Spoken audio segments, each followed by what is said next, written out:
তো আপনারাও একবার এইভাবে এই রেসিপিটা করে দেখতে পারেন, খেতে কিন্তু মন্দ লাগে না।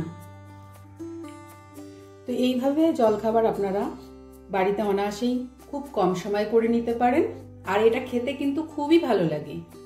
আর এটা বাচ্চাদের স্কুলের টিফিনেও আপনারা দিয়ে দিতে পারেন বা অফিসের লাঞ্চে। এই রেসিপিটার জন্য প্রথমে আমি কড়াইতে দিয়ে দিচ্ছি জল। এখানে আমি 3টে টমেটো দিচ্ছি, তার সঙ্গে দিয়ে দিচ্ছি 5টা শুকনো লঙ্কা। এবার দিয়ে দিচ্ছি 4 কোয়া রসুন। এটাকে প্রথমে আমি একটু সিদ্ধ করে নেব। টমেটোটা আমার সিদ্ধ করে নেওয়া হয়ে গেছে, দেখুন টমেটোটা নরম হয়েছে, ফেটেও গেছে। এবার এগুলোকে নামিয়ে নিচ্ছি। এবার টমেটোগুলোকে তুলে নিচ্ছি জল থেকে। টমেটোর খোসাটা ছাড়িয়ে নিয়েছি, আর এদিকে শুকনো লঙ্কার গোটাটা। এবার এটাকে ঠান্ডা হতে রেখে দেব। ঠান্ডা হলে এর একটা চাটনি করে নেব। এদিকে আমি একটি বাটি নিয়ে নিয়েছি, আর তার মধ্যে 1 বাটি আটা দিয়ে দিচ্ছি। এখানে আমি আটা নিয়েছি, আপনারা চাইলে ময়দা দিয়েও করতে পারেন। এবার দিয়ে দিচ্ছি আমি খাবার লবণ। এবার যে বাটির মাপ করে আমি আটা নিয়েছি সেই বাটির মাপ করে জল নিয়েছি। তো এখানে আমি 1 বাটি জল নিয়েছি, পুরোটা দিলাম না, লাগলে আবার দেব।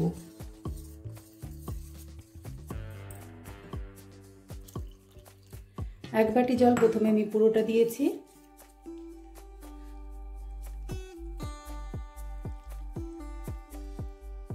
এবার আমি আরো 1 বাটি জল নিয়েছি, সেখান থেকে কিছুটা দিয়ে দিচ্ছি।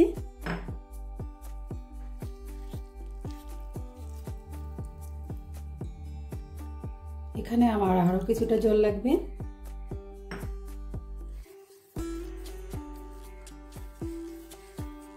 এবার একবার ব্যাটারের ঘনত্বটা দেখে নিচ্ছি, ঠিক এই রকম হবে।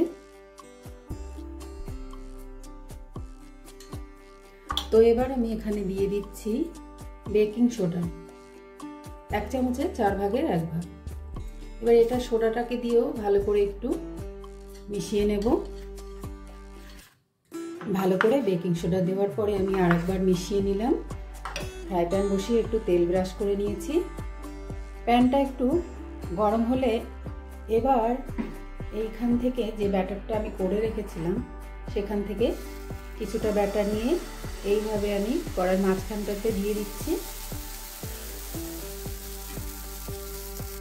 আর এইভাবে কিছুক্ষণ অপেক্ষা করব। দেখুন উপরটা কত সুন্দর জালিদার হয়ে গেছে। এইভাবেই অপেক্ষা করতে হবে। আর গ্যাসের ফ্লেমটা আমি একদম লোতে করে রেখেছি। উপরটা যতক্ষণ না শুকিয়ে আসবে ততক্ষণ এটা উঠানো যাবে না, আর এটাকে উল্টানোর কোনো দরকার হবে না।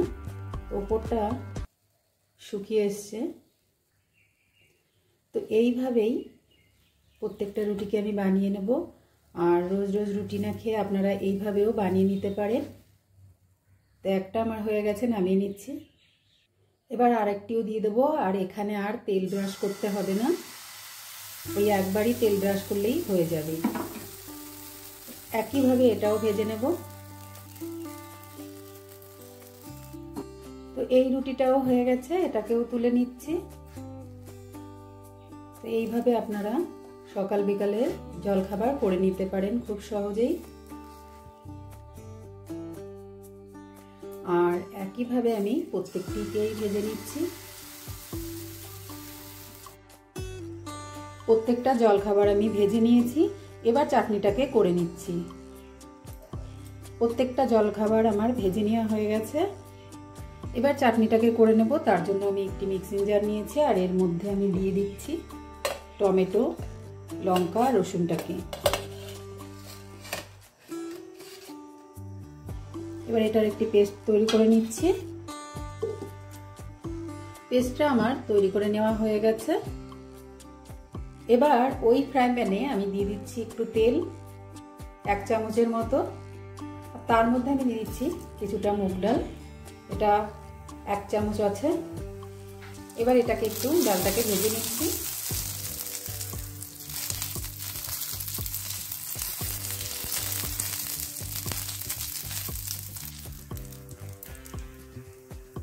ডালটা ভাজা হয়ে গেলে দিয়ে দিচ্ছি একটু কারি পাতা,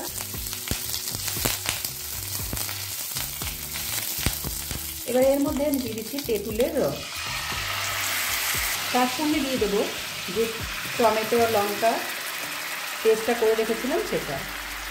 আর মিক্সিং জারটা ধুয়ে আমি সামান্য একটু জল দিয়ে দিচ্ছি। এটাকে দিয়ে এবার একটি চাটনি তৈরি করে নিচ্ছি।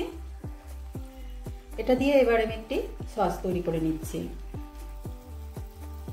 এর মধ্যে আমি দিয়ে দিচ্ছি স্বাদ অনুযায়ী লবণ, দিয়ে দিচ্ছি সামান্য একটু হলুদ, দিয়ে দিচ্ছি চিনি,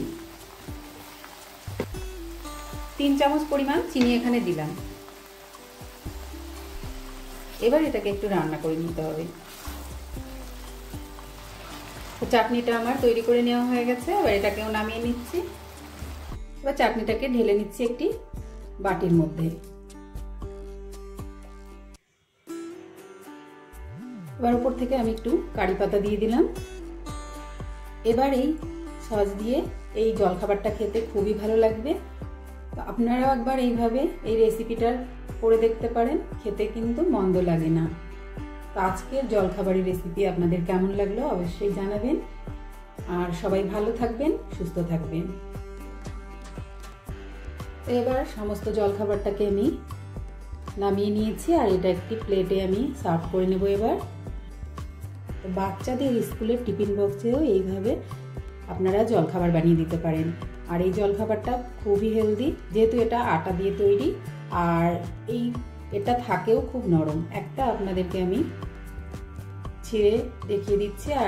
আর এইভাবে সসের সাথে খেতে এটা মন্দ লাগে না। তো আজকের মতো এই পর্যন্ত। সবাই ভালো থাকবেন, সুস্থ থাকবেন।